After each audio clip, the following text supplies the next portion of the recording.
Hello guys, स्वागत है आपका हमारे यूट्यूब चैनल देवेंद्र अकेडमी में। दोस्तों, आज हम आपको लेकर आए हैं अर्धवार्षिक परीक्षा कक्षा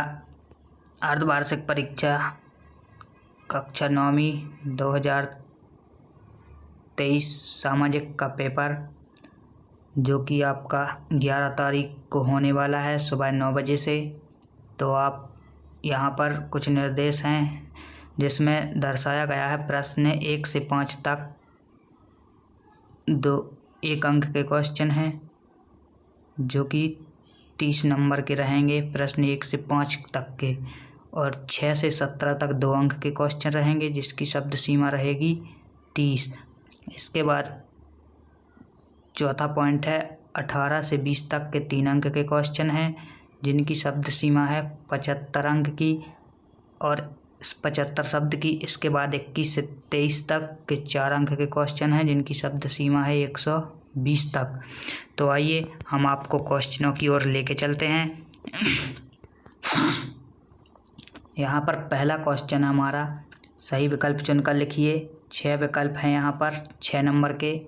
इसमें पहला है के मध्य से गुजरने वाली कर्क रेखा का मान है, तो इसमें से आपको सही आंसर पर टिक करना है। इसके बाद दूसरा है विश्व की सबसे ऊंची पर्वत श्रेणी कौन सी है। ये 4 ऑप्शन दिए हैं, आपको इन चारों में से आंसर बताना है।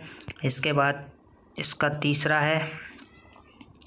तीसरा क्वेश्चन है इसका, इलाहाबाद में किन नदियों का संगम स्थल है। इलाहाबाद में कौन कौन सी नदियों का संगम स्थल है, तो इनमें से आपको आंसर देना है। इसके बाद है फ्रांस की क्रांति कब आरंभ हुई। इसमें आपको सन बताना है कब फ्रांस की क्रांति आरंभ हुई। इसके बाद 5वां है द्वितीय इंटरनेशनल का संबंध था ये। इसके बाद 6वां है लोकतंत्र के लिए आवश्यक है। इसके बाद अगला क्वेश्चन आता है हमारा, क्वेश्चन नंबर दूसरा है 6 नंबर का। तो इसमें पहला ये 6 पॉइंट हैं, इन 6 पॉइंटों को आपको हल करना है और आप 6 नंबर प्राप्त कर सकते हैं। इसके बाद है क्वेश्चन नंबर तीसरा है सही जोड़ी का मिलान कीजिए। ये भी 6 नंबर का क्वेश्चन है। तो आप इन 6 क्वेश्चनों को आपस में जोड़ी मिला दें इनकी, जो भी सही हो। इसके बाद चौथा क्वेश्चन हमारा, एक शब्द में या एक वाक्य में उत्तर दीजिए। ये भी 6 नंबर का क्वेश्चन है। इसमें अपन इन क्वेश्चनों के छोटे छोटे आंसर देना है जो कि एक शब्द में रहेंगे। इसके बाद पांचवा क्वेश्चन है सत्य और असत्य का आंसर दीजिए। 6 नंबर क्वेश्चन नंबर 5वां सत्य असत्य 6 नंबर का क्वेश्चन है ये 6 आंसर हमको सत्य असत्य में देना है। इसके बाद क्वेश्चन नंबर 6 जो कि 2 नंबर का क्वेश्चन है, यहाँ पर 6वां है भारत के केंद्र शासित प्रदेशों के नाम लिखिए। इसके बाद इसमें अथवा भी दिया है, भारत को विश्व में किन किन नामों से जाना जाता है, मतलब भारत के कितने नाम हैं, उन भारत के नाम बताना है आपको। इसके बाद 7वां है अपवाह तंत्र से क्या आशय है। इसका अथवा है डेल्टा किसे कहते हैं।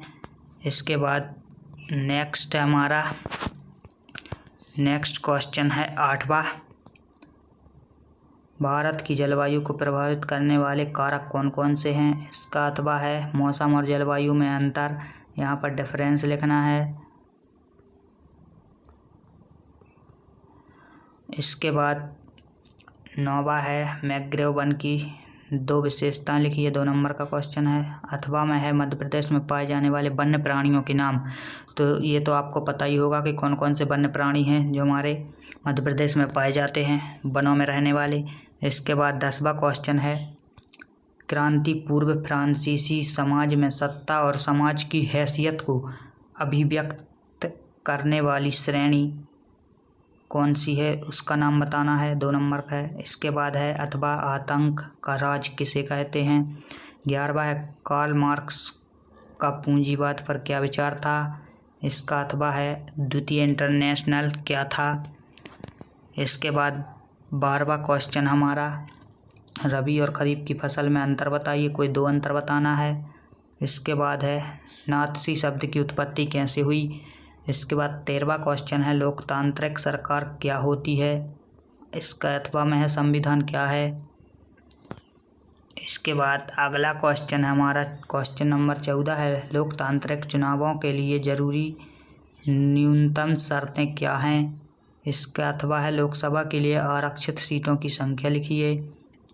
15वां है सर्वोच्च न्यायालय का क्या काम है। इसका अथवा है मताधिकार क्या है। इसके बाद नेक्स्ट क्वेश्चन हमारा क्वेश्चन नंबर 16 है। 16वां क्वेश्चन हमारा कार्यशील पूंजी से आपका क्या तात्पर्य है। अथवा में आएगा पालमपुर गांव के विकास तंत्र के बारे में आप क्या जानते हैं। 17वां क्वेश्चन है जीवन प्रत्याशा से क्या आशय है। 18वां है मानव पूंजी निर्माण में शिक्षा की क्या भूमिका है। इसके बाद नेक्स्ट क्वेश्चन हमारा क्वेश्चन नंबर 18 है कर्क रेखा भारत की जलवायु में महत्व है। कोई 3 लिखिए। इसके अथवा में है जेठ पवने क्या हैं। 19वां है टोंग्या खेती क्या है समझाइए। इसका अथवा में है इजारेदारी क्या है। इसके बाद 20वां क्वेश्चन है राष्ट्रपति पद की क्या योग्यता होती है। मतलब राष्ट्रपति बनने के लिए क्या योग्यता होती है। अथवा में है लोकसभा की शक्तियों का वर्णन करना है। यहाँ पर 21 में दिया है न्यायपालिका के अधिकारों को समझाइए। इसका 18 सरकार के प्रमुख अंग कौन से होते हैं। इसके बाद ये हमारे 2 क्वेश्चन और हैं। तो 22वां है राष्ट्रीय ग्रामीण रोजगार गारंटी अधिनियम क्या है। इसकी प्रमुख विशेषताओं को समझाना है। इसका अथवा है भारत में निर्धनता रेखा का आकलन कैसे किया जाता है। 23वां है भारत के समीकरण मानचित्र में निम्नलिखित को दर्शाइए। मतलब अपन को एक मैप बनाना है, उसमें अरावली श्रेणी, पूर्वी घाट, विंध्य श्रेणी, मैकाल श्रृंखला, महानदी, बैरन ज्वालामुखी, सरक्रेक पॉइंट, इन सभी को दर्शाना है। तो गाइस ये था हमारा कक्षा 9वीं सामाजिक विज्ञान का पेपर, जो कि 11 दिसंबर को होने वाला है सुबह 9 बजे से। तो आप इन क्वेश्चनों को अच्छे से हल कर लें।